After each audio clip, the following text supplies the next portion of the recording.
దేవుడు దిగొచ్చి చెప్పిన వీళ్ళు ఈ జన్మకి మారరు.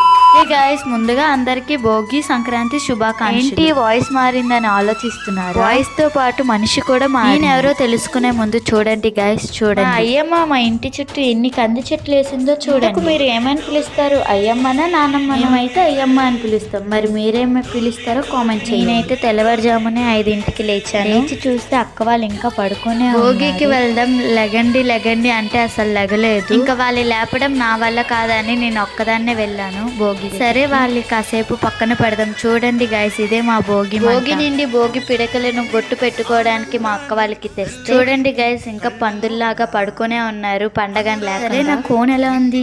మా అక్కే అయ్యో చెప్పేసానా, నేను మా అక్కకి చిన్న మొత్తానికి వీళ్ళైతే లేపేశాను రీల్స్ చేద్దాం గైస్. మేము ముగ్గురం ప్లాన్ వేసుకున్నాం శారీస్ కట్టి రీల్స్ చేద్దాం, కానీ నన్ను వదిలేసి వీళ్ళు కట్టేసుకున్నారు. మా భోగి పండుగ ఇలాగ అయ్యింది గైస్. Okay bye bye.